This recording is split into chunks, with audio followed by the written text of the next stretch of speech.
Assalamualaikum warahmatullahi wabarakatuh. Perkenalkan, saya Afif dari Prodi Studi Kehutanan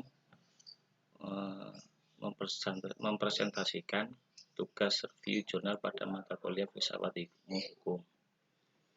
Di sini saya mengambil atau memilih tugas tentang teori konflik yang sebenarnya bagian dari rumpun teori sosial juga.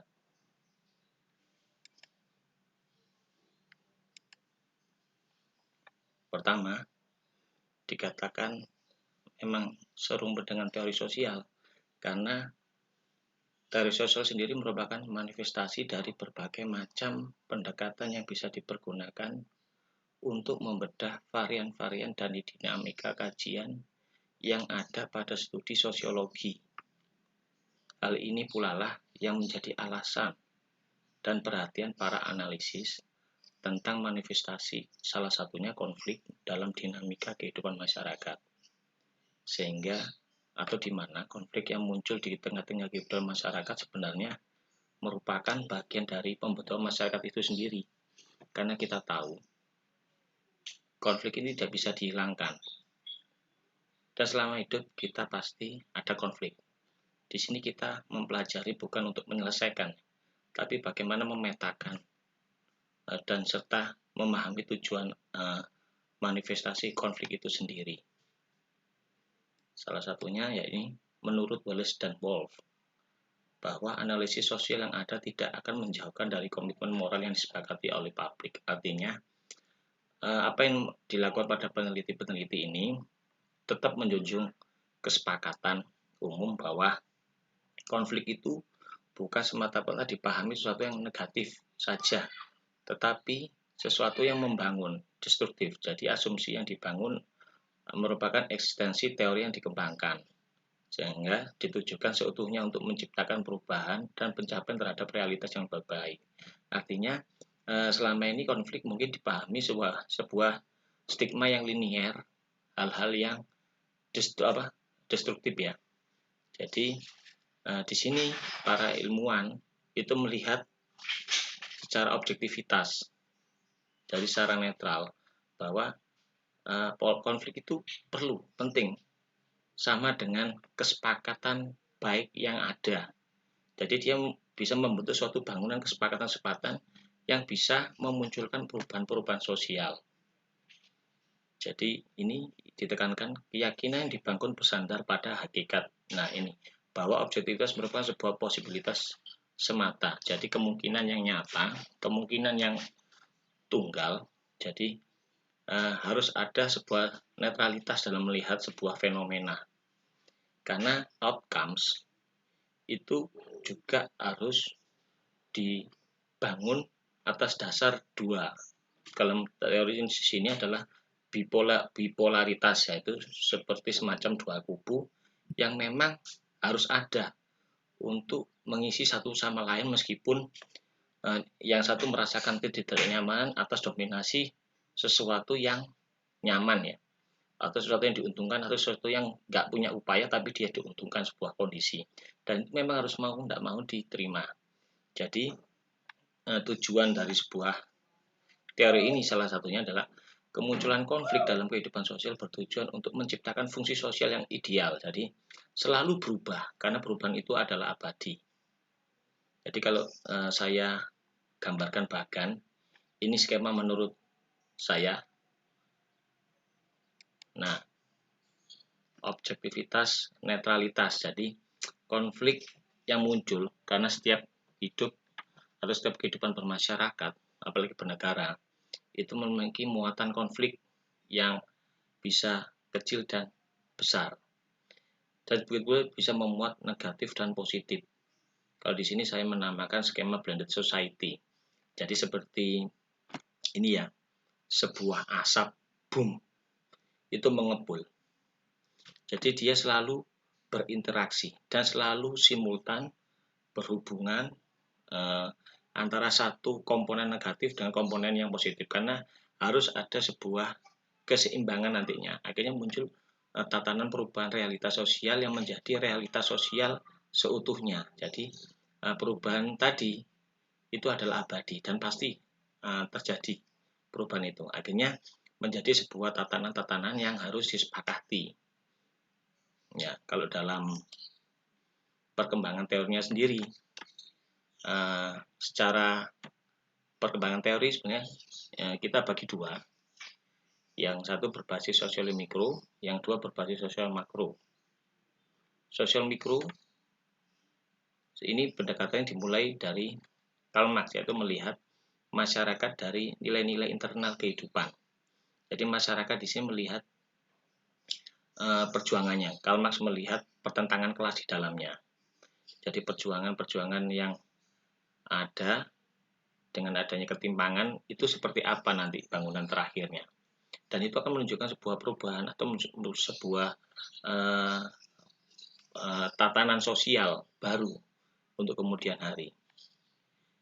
Yang berikutnya adalah manifestasi konflik yang terbangun sebagai usaha memecah stabilitas sosial dengan pembentukan masyarakat komunis. Nah, ini memang kalau kita melihat pendekatan di Karl Marx memang berbau ranah sana ya. Artinya memang ada beberapa tulisan yang mengkritisi bahwa bangunan yang oleh Karl Marx sih belum teruji. Meskipun dalam kenyataannya kita lihat RRC sekarang dengan kemajuan teknologi mungkin teori ini bisa dikaji ulang. Karena ternyata apa yang dibangun Karl Marx itu sedikit demi sedikit memiliki atau memperlihatkan keberadaan atau keberdayaan dengan adanya power di Asia yang baru yaitu negara Cina ini. Yang kedua, berbasis sosial makro. Artinya apa? Pendekatan yang dilakukan ini di luar, jadi melihat aspek dari luar. Kalau yang tadi sosial mikro itu dari dalam, dari pertentangan-pertentangan di dalam. Sedangkan yang makro ini lebih luas. Artinya Simmel di sini diwakili oleh pendekatan Simmel. Melihat bahwa pada pertumbuhannya konflik itu memberikan fungsi pengembangan dalam masyarakat yang luas dan bersifat lunak. Artinya tidak ada sebuah pertentangan hebat seperti yang disampaikan Karl Marx atau Karl Marx. Kalau di sini Simmel itu melihat sebuah tatanan yang terstruktur. Jadi perubahannya itu bukan perubahan yang revolusioner, tapi perubahan yang simultan, acak. Jadi konflik tetap ada, tapi tidak seperti sebuah revolusi misalkan. Meskipun ada catatan-catatan ringan yang melibatkan revolusi-revolusi industri lain, tetapi inner core dari pendekatan Simmel ini lebih melihat dampaknya secara luas dan tanpa sebuah pergolakan besar. Manifestasi konflik lebih dianggap sebagai upaya interaksi yang bisa menghasilkan integrasi melalui kompromi sosial. Nah, ini jelas ada sebuah toleransi yang menghasilkan sebuah tawar-menawar atau di sini kompromi sosial. Jadi memang ada kesepakatan sebuah nilai-nilai yang masuk atau budaya-budaya yang masuk itu lebih diterima daripada sebuah melancarkan sebuah gerakan-gerakan besar seperti revolusi. Ya, kita kembali ke sebuah skema blended society. Jadi pentingnya objektivitas netralitas inilah dalam melihat sebuah realitas sosial. Ilmuwan di sini berdiri pada posisi ini. Jadi ketika stigma output konflik negatif itu linear dengan stigma masyarakat umumnya, social destructive tidak bagi para peneliti ini atau teori yang disampaikan tadi bahwa mereka melihat pada objektivitas karena masih menjunjung tinggi nilai-nilai moral.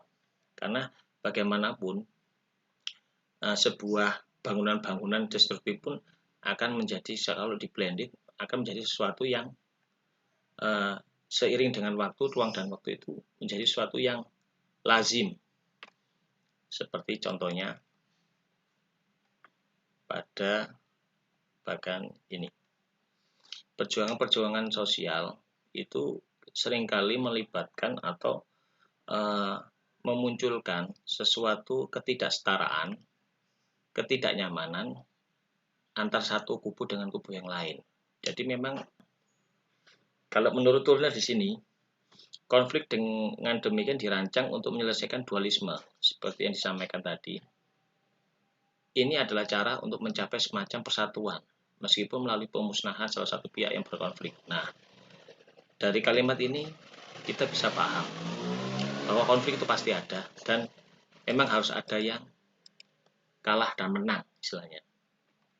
Jadi kalau dulu perubahan sosial yang terjadi sekarang, wacana gender atau pergerakan gender, demokratisasi, dan sistem kapitalis yang terjadi sekarang sebenarnya dulu memang ada penolakan. Dan memang juga ada bipolar. Bipolar adalah sesuatu yang diantara dua kubu memiliki kepentingan. Jadi sekali lagi kepentingan yang berbeda ya. Yang satu positif, kelompok positif yaitu kesamaan hak oleh perempuan misalkan dalam kasus gender.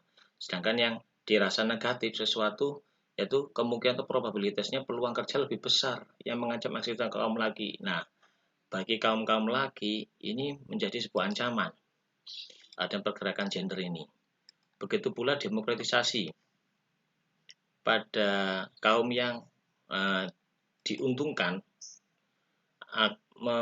memiliki peluang untuk keterlibatan atau ada ruang partisipasi di dalamnya. Mereka bisa melakukan sebuah atau mempunyai keputusan policy yang sebelumnya hanya dimiliki oleh kaum oligarki, orang-orang elit politik atas. Tapi di sini dengan sistem yang ada nantinya, maka keterlibatan mereka akan terwujud. Sementara bagi kelompok yang mungkin dirasa dari kubu otokrasi dan oligarki yang lain, maka ketidaknyamanan sekelompok terhadap nilai-nilai keterbukaan. Jadi yang biasanya mereka ini menggunakan anggaran tanpa transparansi hanya untuk kelompoknya, maka hal itu akan tidak nyaman ketika ada era keterbukaan seperti pada zaman demokratisasi sekarang ini.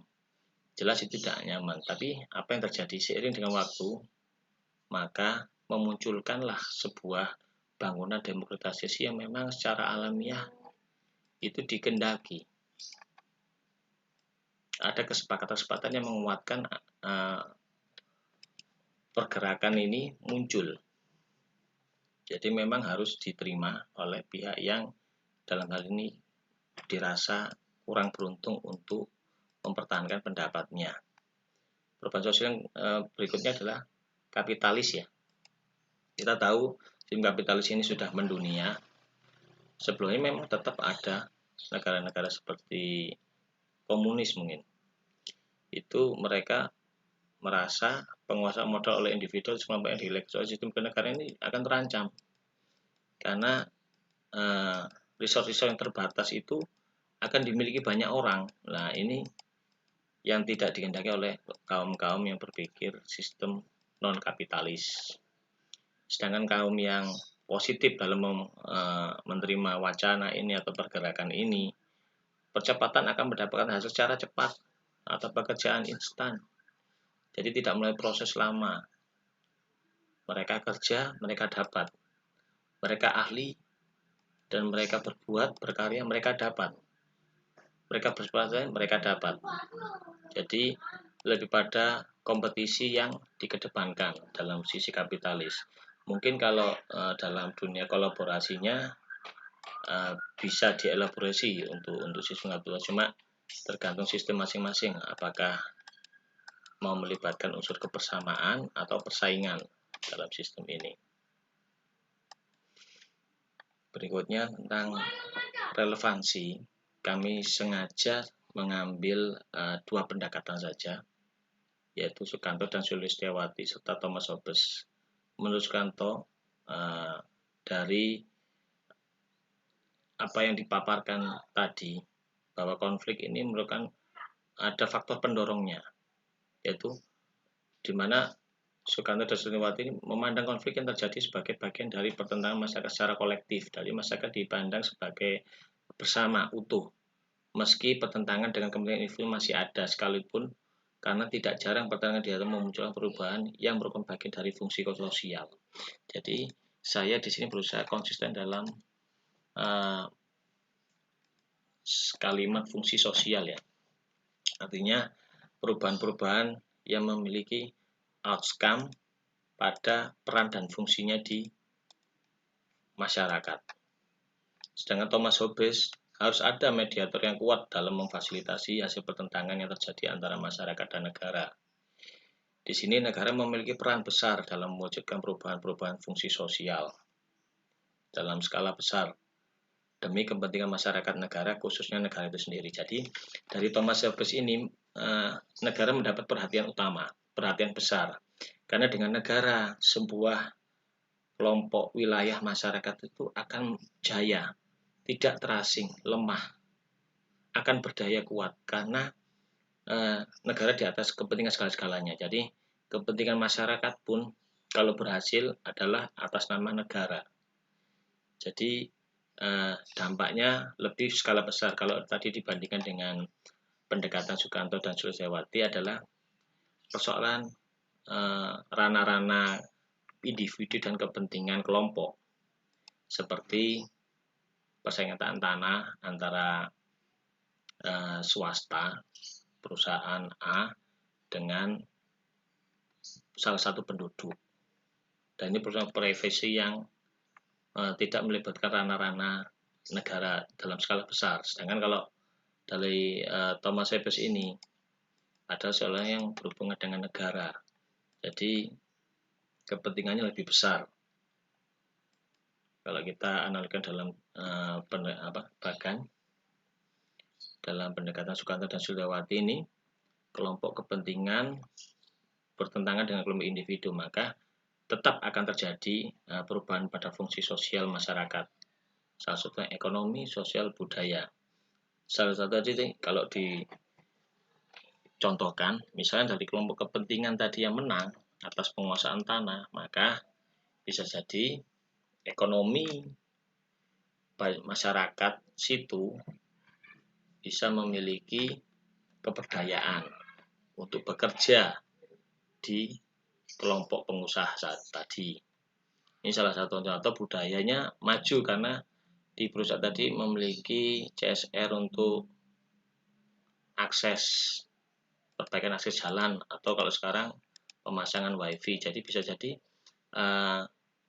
wilayah individu dalam masyarakat tadi yang sebelumnya terbelakang itu merangkak naik. Jadi ada perubahan-perubahan di situ karena kemenangan yang diperoleh oleh kelompok kepentingan atau kelompok usaha kalau saya contohkan di sini.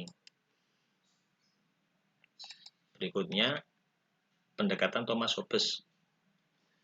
Jadi Thomas Hobbes ini langsung semuanya ditarik ke atas.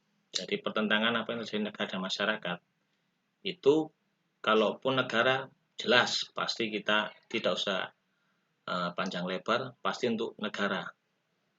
Sedangkan masyarakat kalau menang pun tetap mengatasnamakan negara karena perubahannya sangat-sangat besar, di mana apa yang terjadi dari pertentangan itu akan menghasilkan sebuah perubahan dalam ranah sistem politik dan sistem ekonomi, seperti sistem politik demokratisasi, sistem ekonomi terbuka. Nah, itu pasti melalui regulasi negara mengatur semua, dan semuanya akhirnya harus menjalankan. Dan berikutnya faktor-faktor pendorong. Faktor pendorong di sini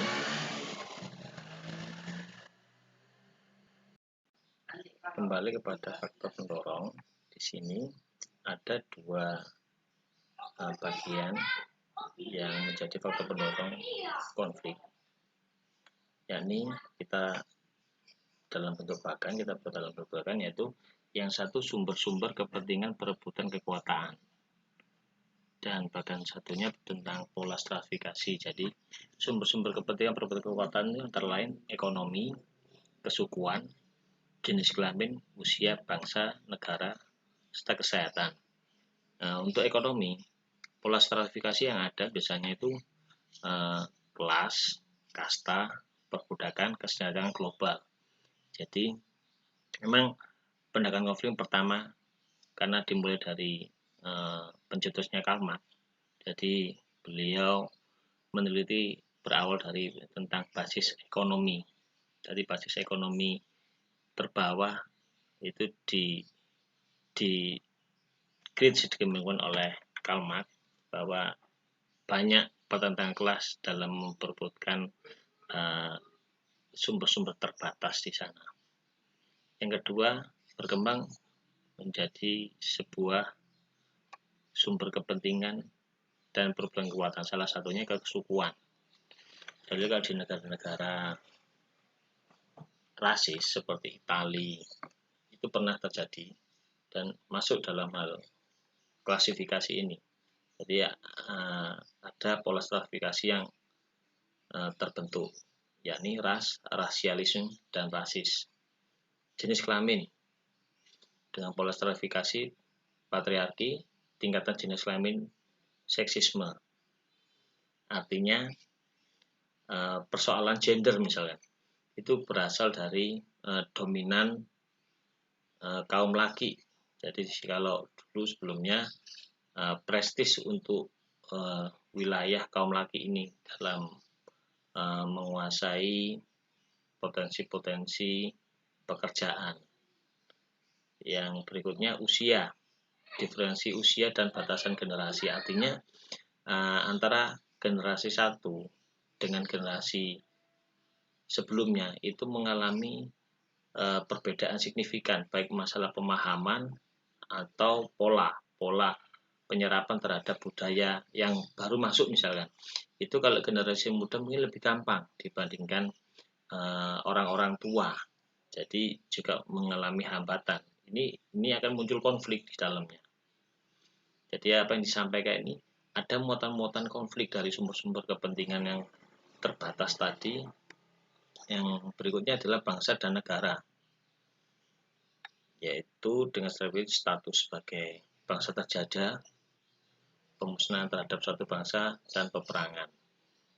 Jadi tentunya jelas ini suatu konflik ya, karena perebutan untuk mencapai sebuah kemerdekaan itu juga suatu perjuangan yang harus melewati kejadian konflik berkepanjangan.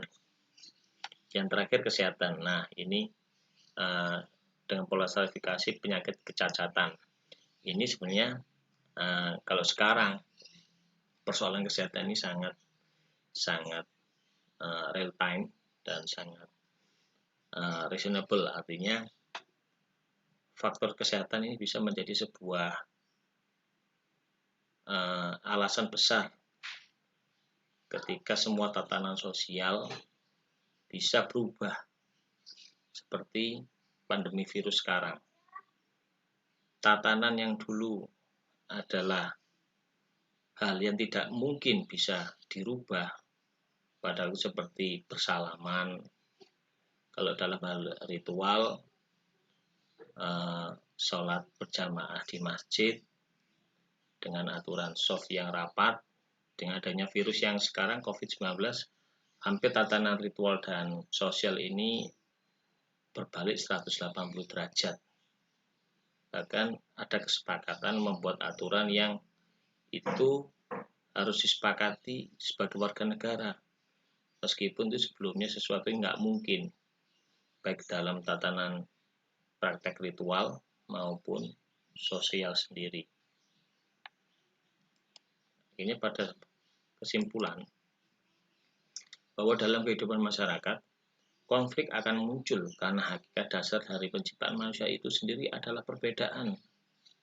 Sehingga di sini konflik tersebut bisa dihadirkan sebagai aspek pemicu untuk menciptakan status sosial baru dan bisa juga dirancang untuk menghasilkan keseimbangan sosial equilibrium lain. Jadi seperti yang disampaikan di skema bagan yang saya buat, bahwa ada unsur keseimbangan yang harus dicapai sehingga ketika menghadirkan konflik itu tercipta ada sebuah kemanfaatan secara tidak langsung atau tidak sadar, dan itu sudah terjadi dan itu pasti terjadi, sehingga konflik yang muncul itu sebetulnya sesuatu yang alami, karena perbedaan itu juga sebenarnya adalah sesuatu yang harus diterima. Namun di sini kita menciptakan sebuah manage konflik. Sekian presentasi tugas review bertemakan teori konflik ini yang dapat saya sampaikan. Semoga menambah kasana informasi pengetahuan berkaitan dengan perubahan sosial dan konflik khususnya. Demikian, terima kasih.